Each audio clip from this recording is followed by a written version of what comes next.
Alors la maison est un accueil de jour.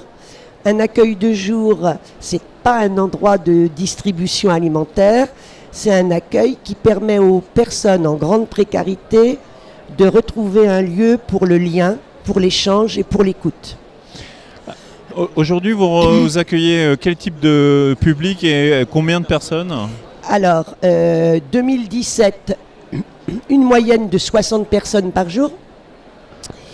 Et actuellement, nous recevons bien entendu nos anciennes personnes qui ont l'habitude de fréquenter ce lieu. C'est quel type de profil ces personnes ? C'est un accueil inconditionnel, anonyme de personnes en précarité. Précarité, c'est pas la précarité, ce sont les précarités.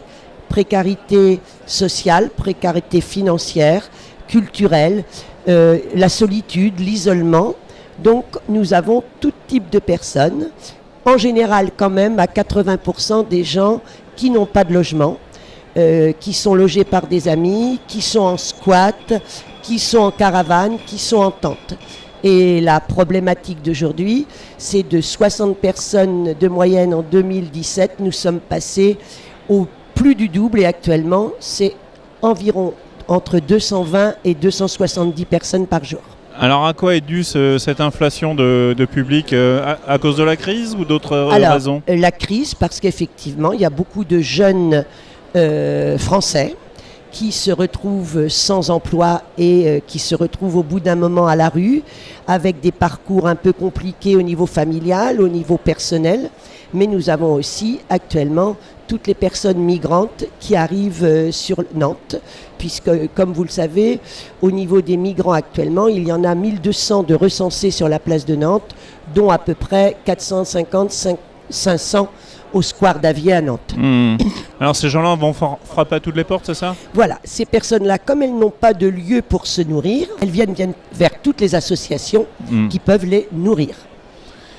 Vous... Excusez-moi. Non, il n'y a pas de souci. Vous, dans votre type de service que vous donnez à ces publics, vous leur donnez le petit déjeuner ? Alors voilà, c'est que nous, on a une très grande chance d'avoir quelques subventions, mais surtout qu'on a un partenariat, un mécénat avec Leclerc à tout sud qui nous aide considérablement au niveau alimentaire. C'est-à-dire qu'ils vous donnent leur stock ? C'est un petit déjeuner, thé, café, chocolat, jus d'orange, mais aussi des fruits, des compotes, de la confiture, du miel, ce qui fait que c'est vraiment un petit déjeuner complet qui peut permettre aux gens qui n'ont pas d'endroit pour se restaurer d'avoir au moins un repas le matin, et en général ils vont le soir pour les migrants sur les cantines qu'il y a, des cantines parallèles. Le Resto du Cœur qui ouvre aussi une distribution de sandwichs et des associations qui les aident à se nourrir le soir. Alors accueillir autant de nouvelles personnes, forcément ça pose des problèmes. Alors, de quoi avez-vous le plus besoin ? Alors, actuellement, de toute façon, nous ne pourrons pas continuer car les locaux qui sont mis à disposition par la ville de Rezé ne peuvent contenir normalement que 50 personnes à la fois. Donc aujourd'hui, nous avons une chance extraordinaire, c'est d'avoir la météo que nous avons et un super grand jardin. Mais si arrive la pluie ou le froid, nous ne pourrons avoir que 50 personnes à la fois dans le lieu. Donc vous voyez bien que quand nous avons plus de 250 personnes, on a fait déjà des pointages, on arrive à avoir 120 personnes, 150 personnes à la fois dans le lieu. Donc il y a un problème de sécurité. Sécurité au niveau des locaux, sécurité au niveau des personnes, sécurité au niveau également des bénévoles. Est-ce que vous avez aujourd'hui des solutions ? Alors nous-mêmes, nous ne pourrons pas avoir les solutions tout seuls. Nous sommes en lien étroit avec la ville de Rezé qui a une très grande écoute vis-à-vis de notre problématique. Et nous sommes en lien aussi avec la ville de Nantes qui cherche des endroits effectivement pour pouvoir installer ces personnes-là, pour leur garantir un petit déjeuner qui n'est pas normalement notre fonction première, puisque notre mission c'est l'écoute, le lien, le petit déjeuner n'est qu'un prétexte, tandis que là pour l'instant ça devient un des essentiels pour ces personnes-là, et la ville de Nantes souhaiterait, vœu pieux ou vœu réel, je ne sais pas, trouver un lieu pour pouvoir donner un petit déjeuner à ces gens-là et donner également un repas dans la soirée, un repas chaud, pour que ces personnes-là n'aient pas à aller voir les associations. Le petit déjeuner, c'est une chose, mais après, il reste le reste de la journée. Exactement. Mais il ne faut pas se faire d'illusions. Ces personnes-là n'ont pas 3 repas par jour. Hein. Si déjà elles avaient 2 bons, pas dans le sens du goût, mais des repas quand même de qualité le matin et le soir, ça leur permettrait quand même de vivre. Mais de toute façon, se pose aussi le problème de l'abri, hein, parce que les tentes ne pourront pas se substituer à des logements en dur. Hein. De votre connaissance du dossier, vous savez pourquoi il y a autant de migrants sur Nantes ?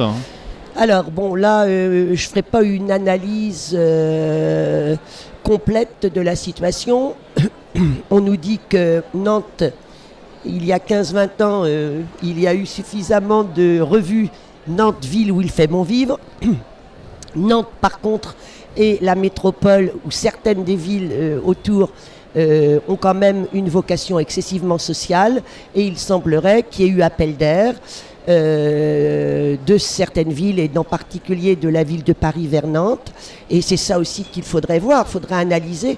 Est-ce qu'on ne pourrait pas, avec plusieurs villes, répartir la charge. Voilà, parce que moi je le dis honnêtement, et c'est la philosophie aussi de l'association, nous pensons qu'il faut accueillir ces gens-là, mais il faut les accueillir réellement, il ne faut pas les faire venir, il faut les accueillir, c'est-à-dire les nourrir, les loger. Parce que c'est vrai qu'en discutant avec certaines personnes des pays d'Érythrée, du Soudan ou de Guinée, ce sont des gens qui ont des savoir-faire et qui pourraient très rapidement se mettre dans une vie active et ne seraient pas du tout dépendants des allocations, comme certains peuvent dire. Ce sont des personnes qui pourraient s'installer. Si elles sont venues là, c'est qu'elles sont menacées dans leur pays. Donc je pense qu'il faut les accueillir. Et les accueillir dignement. Bon, il y aurait beaucoup de choses à dire, mais ça pourrait être l'occasion d'en reparler. On a le sentiment quand même que les villes sont en première ligne pour gérer, et les associations. L'État dans cette affaire ? Alors là, moi je dis qu'actuellement, l'État ne prend pas du tout, je dirais, elle ne permet pas à ces gens-là d'être accueillis. Je pense que l'État n'a pas envie de les accueillir. C'est une analyse personnelle, mais c'est vraiment... c'est pas simplement un sentiment, ce sont les propos tenus par certains du gouvernement actuel. Ils ne souhaitent pas accueillir ces gens-là. Et on le voit sur le terrain qu'effectivement, ils ne souhaitent. Donc, ce sont les villes, les collectivités locales qui doivent assumer, et on voit bien que ce n'est pas possible. Il faut qu'il y ait tout un réseau qui s'installe, et il faut aussi qu'il y ait des moyens qui soient donnés, des moyens financiers, des moyens humains aussi, pour permettre à ces gens de s'inclure dans notre société. Donc si je résume, vous auriez besoin de plus d'espace, de plus de bénévoles ? Alors nous, on pense qu'il faudrait déjà résoudre le problème alimentaire, et puis multiplier effectivement les lieux pour se nourrir, et pas avoir 4-5 associations qui actuellement essaient de se débrouiller avec cela. On ne peut plus se débrouiller. Il faut se mettre autour de la table, de réfléchir. C'est ce qu'on fait avec la mairie de Nantes, mais je pense qu'il n'y a pas qu'un seul intervenant. Il faudrait vraiment que l'État soit là à part entière. D'accord. Merci d'être passé sur notre studio, nous parler de ce problème. Merci de votre accueil. Merci.